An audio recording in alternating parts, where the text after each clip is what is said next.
yeah, I just wasted like 10 to 15 minutes here. But Jace, I mean, going into it quick, I know you were describing about how you chose the U of M to go to pursue journalism. Why did you choose to go to the U?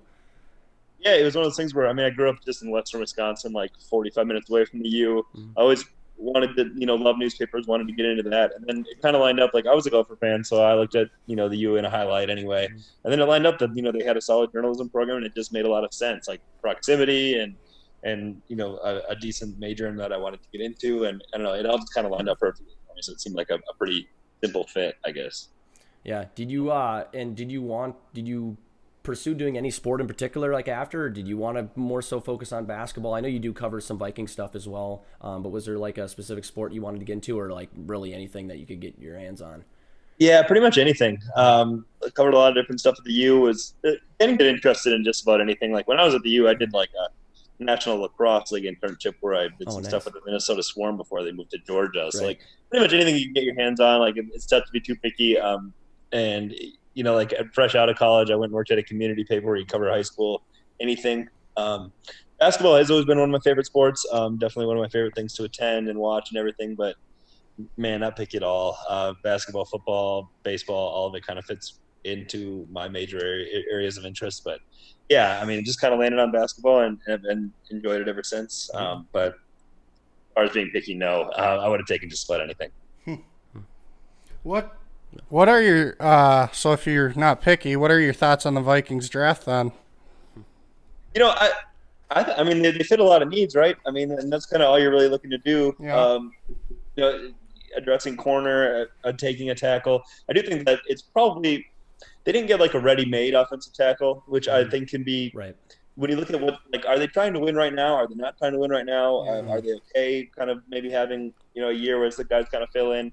I do think just the general idea of like people are like, hey, they might have 4 rookie starters out of this draft. Well, that seems like a big problem in a year where how much training camp we're going to get. Are we going to get a condensed preseason? Like this Yeah. might be the worst year ever to start 3 or 4 rookies, Mm-hmm. and that kind of seems like the boat Minnesota's in. And still looks like at left tackle it'll probably be Riley Reef looking at the roster right now, and that's fine. He's okay, but it's just a lot of like the gaping hole there kind of seems like it still exists.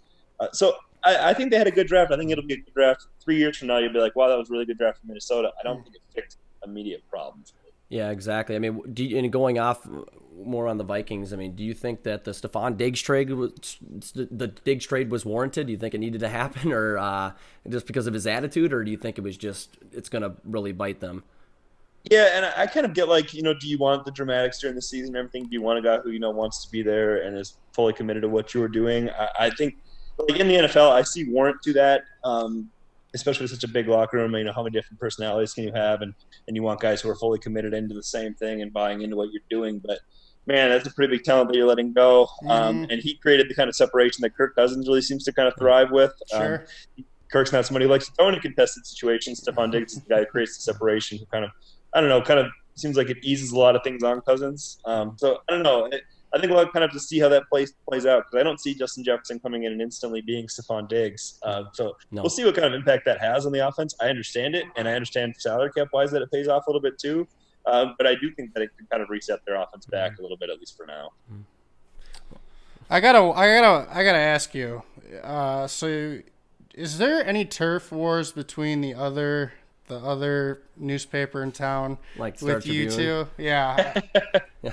And you can throw the Athletic in too. Oh Yeah. yeah. With the great work they do, at least in sports. Obviously, news it's not like that, but I can say like throughout the entire paper with the Star Tribune, news, sports, everything, and then the Athletic just mostly just in sports. There's a competitiveness because you don't want to get beat. You want to have the same stuff they do. You want to write things better. You want to get more sources. You want to break more news. Hmm. So there's a competitiveness from that aspect for sure. And when you see they did something that you didn't get or haven't gotten or didn't do as good of a job on, it eats at you a little bit.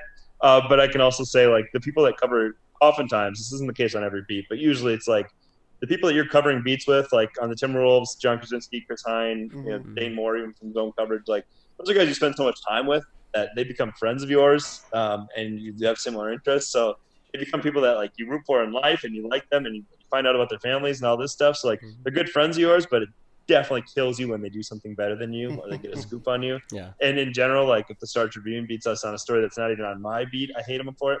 But I think they probably all make each other better too. Like competition really does make people better, but for sure, like you hate when you get beat by them, and there's the competitiveness there, and that exists at all times. But like the coworkers that you're going up against, like those are your friends too. Yeah. So Yeah. it's kind of a complicated relationship in some ways. Yeah, definitely. Well, Bubba here, he's a big chew guy. Do you have something to ask? Do you chew tobacco? I have chewed tobacco. Oh, look at you. Not a ton. I did a lot of those like snooze packets. Okay. But I've chewed a few different times. Did it more so in college and stuff, especially when like drinking in college. Yeah. Would often lead to chewing, which would be a bad combination for me personally in my stomach. Yeah. But yeah, I've done it a decent amount, but not a ton. Like my brother's a far bigger chewer than I am or anything, and I haven't done it in a while. But definitely dabbled in it. There you All go. right. There you go. What are your thoughts on D'Angelo Russell? Can't say his name.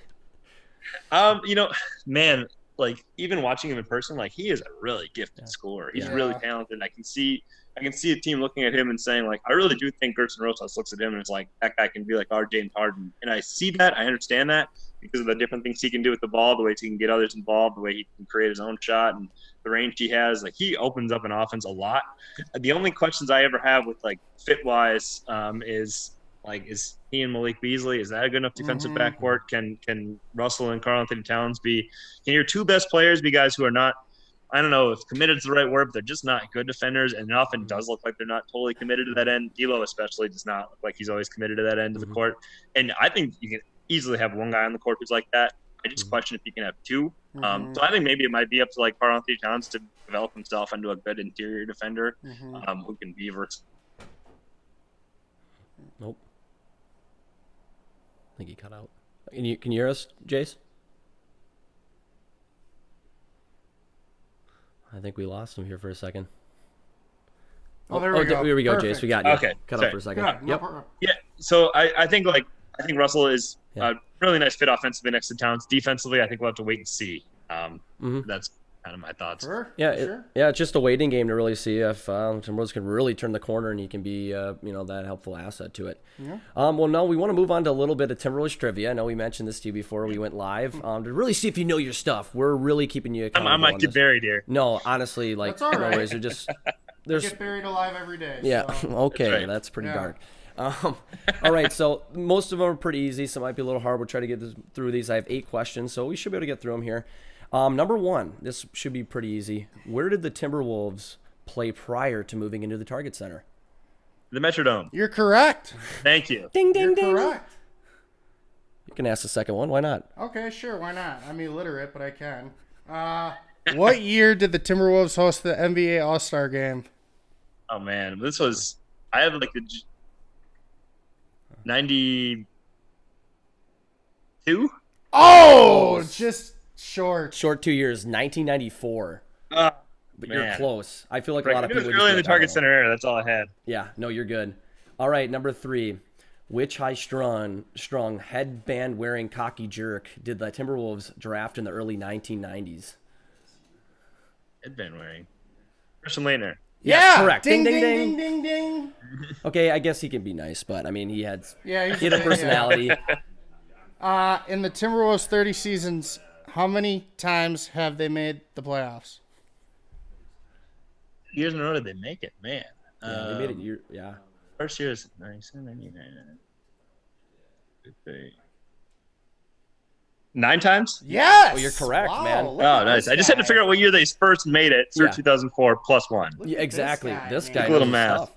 Okay, and this guy, when I saw this, like I was kind of putting this together, I was surprised, but it made sense. Okay, of those 9 appearances, how many times did they actually move past the first round? Oh, 2. I think it No, was one. Sorry, once. 1. Yep. No, I'll one, take just it. one. I'll Yeah. take that. Yep, you're right. One. It's once. I thought it was my 2 bad. too, and then I'm like looking You're at it. fine. The Timberwolves. For some reason in my head, I was counting the last time they made it as making it past round 1. Yeah. Oh Only yeah. one game. I don't know why. You wanted them to, yeah. but The Timberwolves had its worst seasons in both 91 and 92 and 09 and 10. How many wins did they both have in both years? Oh man. Oh my God, this is embarrassing to even this answer. Honestly, I thought it was lower. Was it 15? You're Correct. right. Oh my Yeah. god. Okay. To be honest, I actually thought it was 12. So I'm like, Oh. okay. 12 and 70 would be a record. Yes. But 15 wins. Okay. That's pretty embarrassing. I mean, and the last time they did it, yeah, that team was god awful. yeah. I'm sure the first one was That too. 09-10 season. Yeah. Ugh. Yeah. All right, the seventh question here. Which player has been ejected the most in Timberwolves history, and how many times? Great question. This is a 0 chance to get this right. I'll just say Kevin Garnett. That's what I would have said. That's correct. I actually didn't write it Okay. here, but that is Kevin Garnett. How many times? I don't know, 12 times. Close? Oh. 8 times.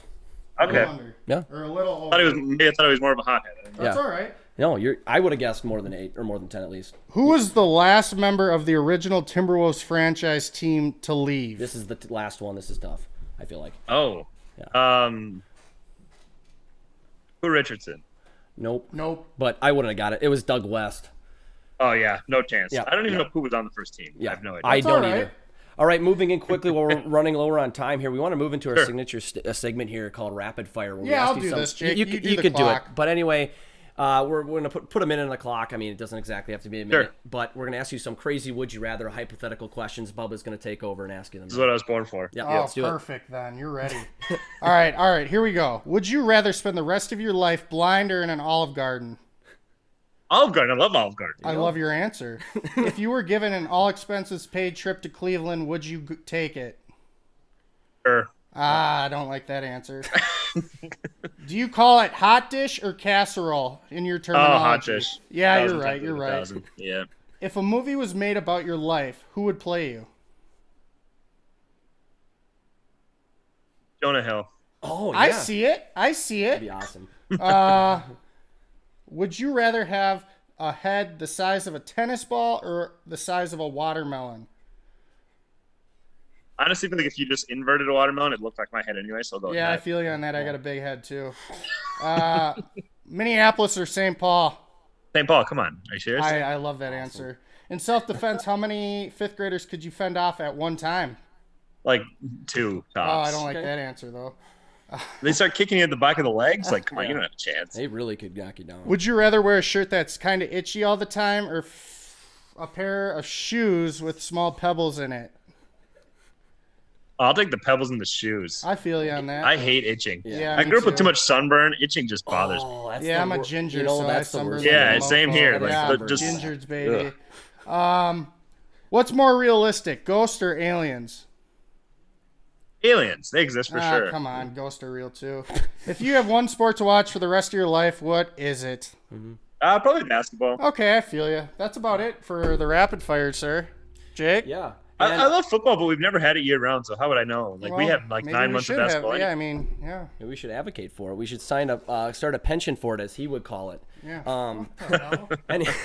Anyway, Jace, we appreciate you coming on for the shorter time than we expected, but you still got great dialogue with you, great interviews, and that was fun doing the quiz and everything. We Absolutely. really thank you for coming on. Honestly, we definitely have to have you on something again. Yeah, that'd be awesome. Yeah. I mean, today I don't think you guys would have wanted more of me than that. So Yeah. You're perfect, man. No, you're perfect. It was great. But everybody, honestly, go to Pioneer Press, read Jace's stuff. You know, he writes great stuff about the Timberwolves, Vikings. Yes. Fantastic writer. But anyway, again, thank you for coming on, Jace. We appreciate it. thanks, guys. Appreciate what you guys are doing. This is awesome. Donate to Groveland, guys. This is a good cause. Appreciate you guys taking Thanks, the time to buddy. do this. Yeah, thanks, Thank Jace. you. Stay safe. You too.